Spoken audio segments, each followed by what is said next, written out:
So guys, tomorrow is the Fjällräven Classic Denmark start. We're heading now in the bus to the campsite where we're going to camp the night before the start and check in and register. So tomorrow morning, probably I'll catch up with you guys, or tonight if I have a chance. Okay, it's a bit windy, but here's the camping site. Right, so Fjallraven provided a little bit of entertainment. I had a hot dog, and I'll show you what the hot dog looked like. I had a hot dog and now off to bed for tomorrow morning, early morning, 9 a.m. start.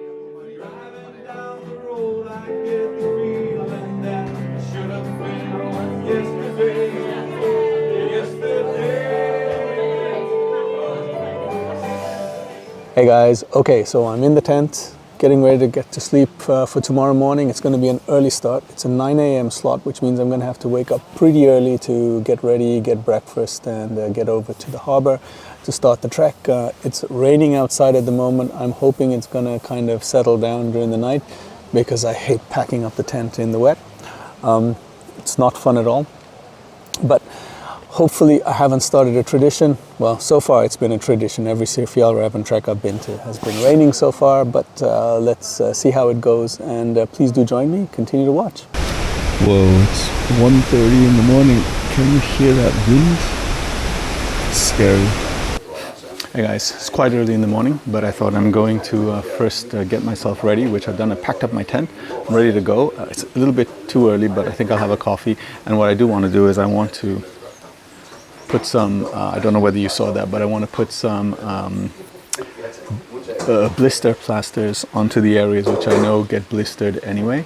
So that's just going to prevent it, I hope, from getting blistered in the first place more than it did last time. So I'm going to put those onto the places that I had issues with last time, and then hopefully it prevents it from getting any worse and helps me not to have blisters by the end. So excuse the ugly feet, but a couple of plasters, one here and one here, and I'll do the same on the other foot. That's generally where I get my blisters, is here and there. So I see the Fjällraven flag, and there you go, there's all the flags, and there's the checkpoint. So this is what you get for lunch: some rye bread, and you get some pâtés and some mackerel, some cucumber, some snacks, fruit, and some candy bars. So this is what you take when you get off in the morning, first day, and I'm assuming that's what you get every day when you go on. So I'm just waiting till 8 o'clock so that I can check in. Check-in starts at 8. It's a little different, I must admit, than the other Fjällräven Classics. I see that a lot of the staff here are, it's not a very multi-national staff or volunteers like what they have had in Sweden and like what they had in Germany. Here, almost all of the staff, if not all of the staff, seem to be purely from Denmark. I don't know whether that's just because it's easier with the language here, because there are a lot of Danish speakers, I notice, on the hike itself as compared to the Sweden and the Germany hikes which I went to, where there was a lot more people from other nationalities here. So it'll be interesting to see how we go during the hike. But what I did notice was first instinct of everybody is to just speak Danish to you. Right, so this is the start line, I believe, and the Fjällräven Denmark flags behind me. So we should be leaving shortly. There's like half an hour left, and then we're off. 5, 4, here we go. 3, 2, 1, go! So we're the first start group for today. Here we go.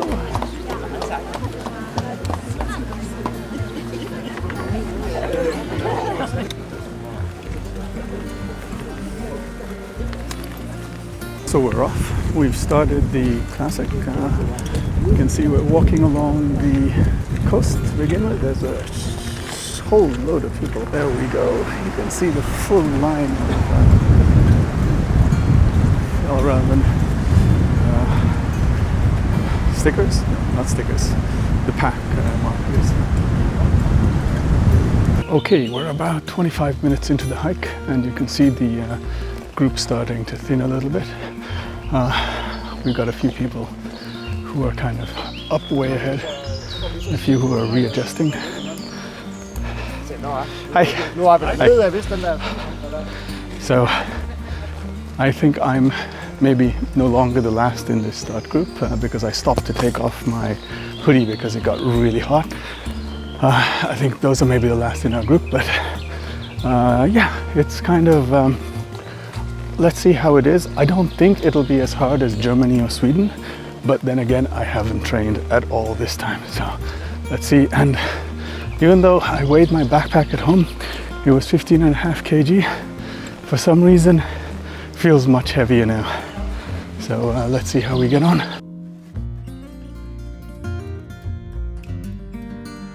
From what I can tell, part of the trek is on main roads or paved main roads, and part of it is in tracks like this. It's actually taking official trekking, hiking paths and stringing them together to form our trek, which we're doing to the start point, which is Bjørnmoset. Sorry, the finish point, which is Bjørnmoset. I'm interested to see what the trek through the nature is like as compared to treks through villages and roads. For me personally, I don't find the hiking through main roads and villages that interesting, so I'm more interested in this. So I'm interested to see how this compares with so far my experience with Germany and Sweden. And as we go through, I'll take you along, of course, and let you know what I think. The group is still not thinned out that much. We're like 45 minutes in, and unlike Germany, where you started to see less and less people, here I can still see a whole line of fluorescent orange backpack markers. Okay, it started raining, so I might just stop and put my backpack rain cover on. So the rain has started. I was hoping it would be, even though it was cloudy, it might be a little bit dry, but rain has started. That's one thing you need to remember in Denmark is you can never tell what the weather's going to be like. Like last week it was like sweltering hot and no rain, or the week before I should say, and today it's like, and yesterday it was raining really hard, and today it's kind of rainy and not, it's kind of a mix. It kind of goes from really hot to not so hot, so you need to be prepared for virtually anything, even though it's end of July already. As you can see, the group has thinned out a little bit with the rain. I think some people have slowed down a bit, some people are keeping up pace. I still think I'm in the bottom third of the first start group, so let's see how late it is by the time I get in. So I thought we'd come a little bit further, but I don't think we've come that far. Somebody I just passed said only 22 kilometers to go, so I don't know whether that was a joke or if that's the truth. But okay, it's been like an hour now since we started, and we've stopped a couple of times for the rain and just to adjust stuff, so I suppose it's not that bad.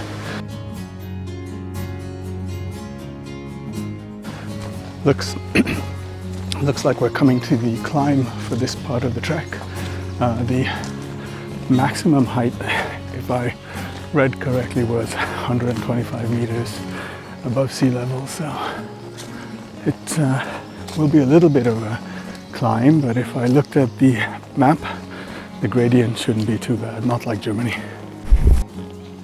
Even with the limited rain, there are sections of the trail which have become quite muddy and slippery. And that's quite interesting because it hasn't actually rained that much the past couple of days, from what I know. So I'd hate to be on this path, I think, if it's rained continuously for a day. So these are the markers which you're supposed to follow in addition to the normal trail markers. They've added them to make it a little bit easier. You can probably see in the distance there all the Fjallraven trekkers heading. So I managed to stop and put the blister plaster on my toe. So hopefully that should keep it from getting any worse. But I've lost a bit of time, but it doesn't matter. I've got till 7 o'clock to get to the finish line. That's the latest you can get there. So, and there was a bit of a break as well. So let's keep going. Okay, so it's been like an hour and a half, an hour and 35 minutes actually since we started. I'm not quite sure how far we've gone. So when we see another milepost marker, I'll let you know so I can figure out the pace that I'm going as well. There's a little gate here. Okay, so guys, I'm trying out a new mic configuration. I've got my DJI mic here under my shirt, and it's got the wind muff on as well, because previously what I noticed was even though I had it under my shirt, the wind was still getting in and still making wind noise. So hopefully with the little dead cat wind muff on the mic and it under my shirt, the sound should be a little bit better. Oops, there's a little cowgate thing here. Okay, wow, mud, check this out. It's a bit slippery, you need to be careful. I think what happens is as well with the many hikers going past this with the mud, it just churns it up a little bit more. So the people in group 3 or the third group for today, right at the very back, I don't envy what they're going to be left with at the end. It's raining again, but it's not too bad. It's just like a little drizzle, which also helps, I suppose, to keep you cool instead of sweltering sun here. So that's not too bad. With all the rain and the mud, there was something I suddenly realized. I think I've forgotten my little ground pad to sit on, which is a bit of a bummer, but maybe I can improvise with a plastic bag that I have or something if I need to. I'm not quite sure what I did. I thought I put it in, but last night when I unpacked to set up the tent for the night, I didn't see it in there. Maybe I left it on the table. Look at the wheat fields. Look at the wheat fields. It's pretty cool.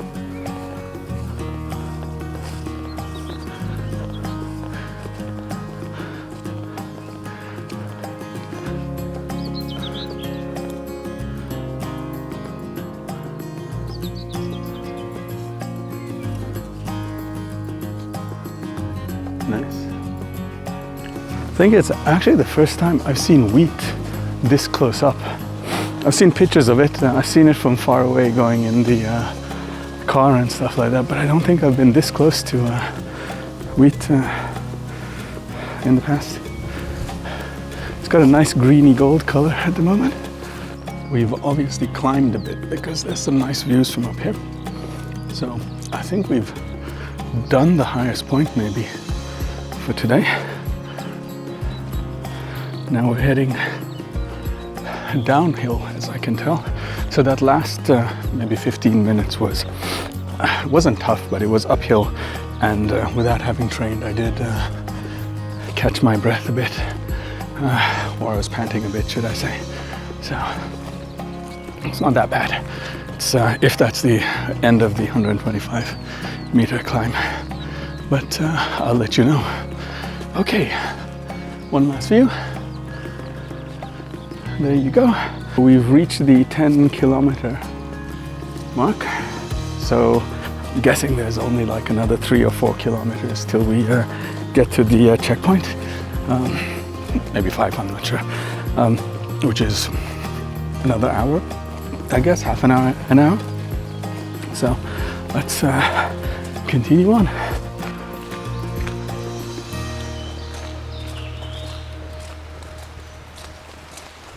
Sun's come out a bit. One thing I did notice was there's these really annoying little flies that go into your ear and around your neck and things. I think they're searching out moisture. They're really annoying. I tried spraying some bug repellent on me, but I can still feel them a bit coming once in a while. So that's kind of, yeah, but some bug repellent seems to help. It's a lot less. So if you're coming on this trek, do bring some bug repellent with you guys. So one thing that I did notice walking along the path, at least these first couple of hours, is that there's quite a lot of dog just on the like on the path, or just like literally on the very edge of it. So you need to also keep an eye out for that, unless you want to if you want to step right into that. So yeah, that makes it a little bit more treacherous during this season when there's a lot of mud like this that has been. Here you go. You can see here where people have trudged here, and there's a couple of hundred people on this, or a few hundred, not a couple of hundred, a few hundred on this Fjällräven trek. So this has been churned up already by at least 60, 70 people, I'd imagine. So I think we should be pretty close to the first checkpoint. It's been about 15-20 minutes since we passed the 10-kilometer stage, and I think the first checkpoint is at 13 kilometers. So we should be pretty close to it by now. So that means that when we get there, we'll check in, get the stamp in the book, and probably take a little bit of a breather, a little bit of a break. I'm not really hungry for lunch, so I might stop later for lunch, but I think I'll take a little bit of a breather. As you can see by now as well, the group has thinned out a little bit more. There's not a lot of people in front that you can see, and the space between people is a lot more, and also behind me, I believe it's roughly the same. So I think as the day goes on, space between the people in the group gets more and more, just like it was in Germany and in Sweden. The headwind in some places is quite strong, and it makes it a little bit more difficult to walk forward, a little bit more energy required. As you can see, there's quite a few people still in front of us. Now we're on a paved road again. We cross quite a few of these, so what seems to happen is we go on a track or on a hiking path, and then we get onto a paved road like this, walk a bit, and then we kind of move back onto a hiking track again. We've reached the first checkpoint. There we go. A bunch of people who just passed in front of me. That's okay. Gives me a little bit of time to rest while they check in. Okay, so plan is I'm gonna rest for about 10-15 minutes after checking in. Then I'm gonna head back out again, and we just follow the path. We passed it just about 5 minutes down the road there. Just coming up to the camp now. Oh, a lot of people chilling, having lunch. So, got the check-in. Let's see the stamp. There we go. Second stamp in. Ostrop. Cool. Rest and then head off. So they're giving some fricadella here for free. Those are those little meatball things there with topping and stuff. So that's kind of a little energy boost for you at your break, in combination with the lunch that was provided. And there's a place here doing cake and coffee and drinks. So I'm gonna get a Coke. So that was 20-minute break. Got there around 12 o'clock, left around 12:20ish. And I'm off now for the last part of today, which is again, I think about another 13 kilometers or so. So I'm guessing this took me like 3 hours for this. So probably three and a half, maybe 4, because I might stop again for a little bit of a longer break. And of course I stopped to film and take photos as well. So maybe, I don't know, 3.5, 4, let's see. They seem to be growing a lot of wheat here. Passed quite a few wheat fields so far, and a few fields of plants I didn't really recognize.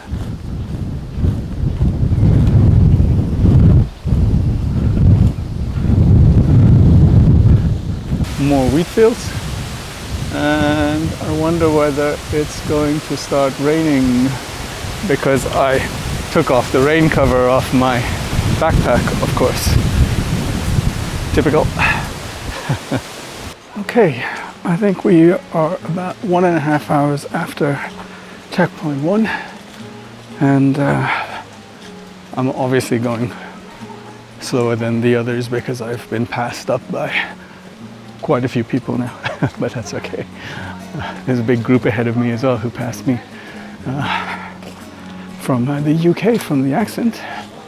So there are a few people from other countries here other than the Danes, but I did notice that predominantly this trek seems to be one which is popular with the local Danish community here. I'm not sure if they advertise more within Denmark than they do in the other countries, but I'd say about 80% from what I saw at the start were locals. So that's good. Actually, I suppose it means that they've got a good following here.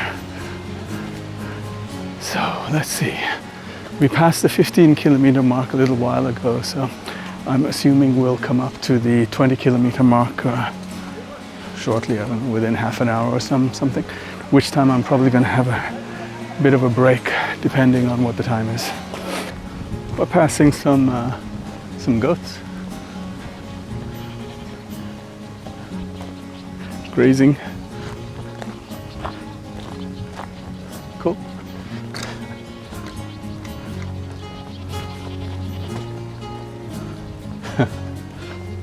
Look at them staring at us. It's funny.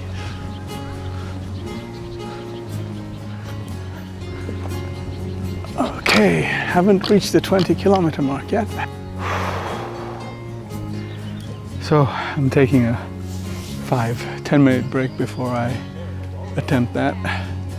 It's a bit of a short, steep steps, and I've been walking for a bit, so I think I deserve a little 5-minute break before I do that. What's the time? Just a second, let me check the time.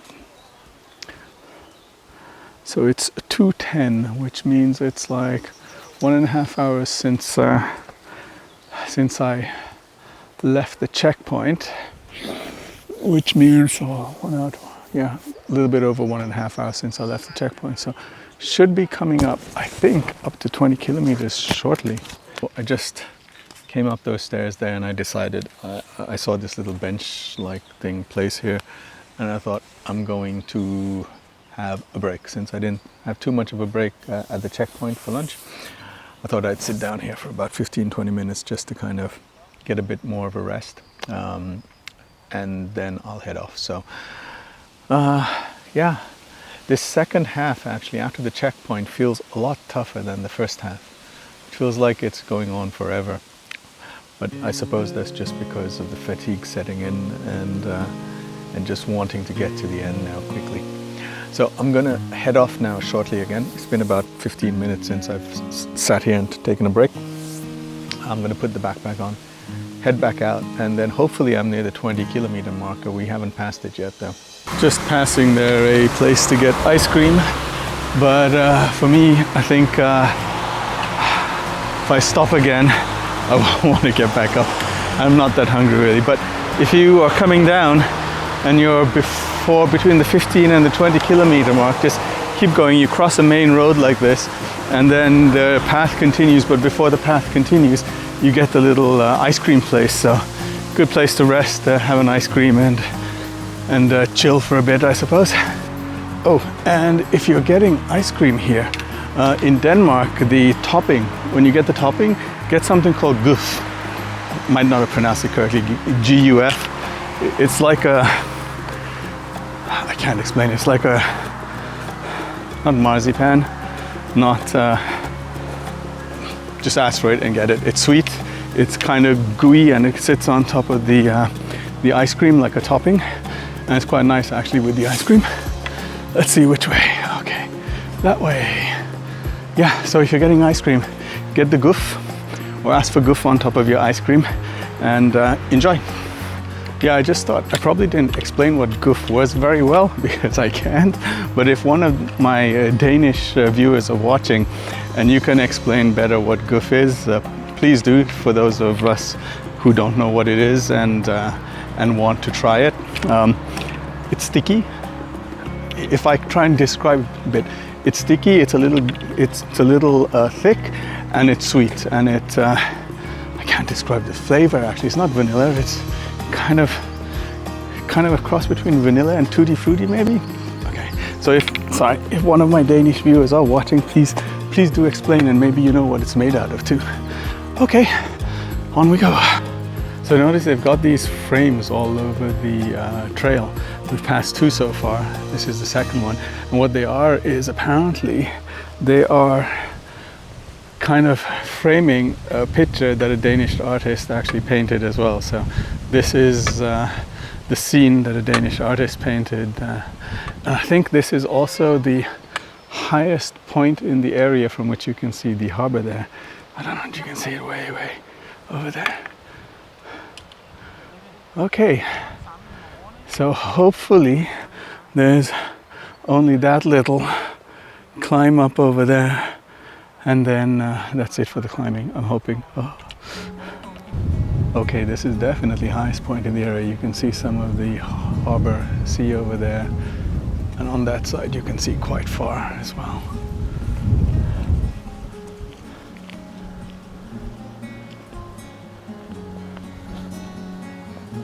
Which I guess is a good sign for me, because I don't think there's any more major uphills. Okay, coming up to another main road. Haven't seen a 20-kilometer marking though yet. I'm wondering whether I either missed it or they haven't put one up.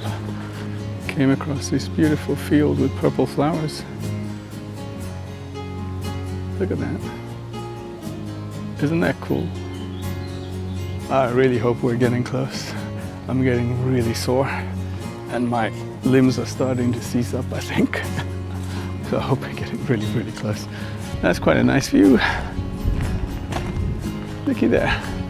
You can see the sea, bay? I don't know what you call that. It's probably the sea, the Baltic Sea. Okay, I'm gonna have to take a break soon because I don't see any sign of the finish yet. And a couple of those downhills really killed my knees, so I'm gonna take a bit of a break shortly. Anyway, have enough time because you only need to get to the finish line before 7 p.m. and I don't think I'm that far away. Okay, I've had my little break up on top of the hill with the view there, and continuing on now, and there's a little blue marker there. Haven't seen one of these ribbons for a while. Almost made a wrong turn earlier because there was like a bollard which was the same color blue, and hidden in the bushes you couldn't really tell it wasn't a ribbon. So I almost came off the path and went that way, but then somebody else came up and they were like, oh no, that's not a ribbon. Yeah, there's a marker here which shows which way to go. So it's a good thing that we had that, and there's people constantly moving on the trek as well from the Fjallraven trek itself. So otherwise that might have been a costly as far as time and distance before I realized. Okay, so looks like we're headed kind of into a little town. I'm not sure. You can see the little houses as we come around the corner here. Well, let's see where we're going. So it looks like there's about another 2 kilometers, at least according to somebody who passed me just now. About another 2 kilometers to go. Just seems to be taking ages to do this last leg, but I think that's always the way, because you're so tired and you're looking forward to getting to the camp. It just seems to take forever. Okay, I'm going to switch off because the battery's running out now, and probably I'll have to charge up before I give you a lowdown on what happened during the day at the end of the day. I must have missed the 20-kilometer one because with my last bit of juice in the camera, here's the 25-kilometer mark, which means we're probably pretty close to the end. Whew. Okay, final checkpoint. So let's see where this road takes us and what's there at the end checkpoint for the day. I see a few people chilling and having something to eat in the distance there. Let's see where we set up tents and where we check in. So I'm guessing must be around here, I guess. Blue tents. Oh, there's all the tents there. Yeah, so it's gotta be here. Here we go. We're here for today.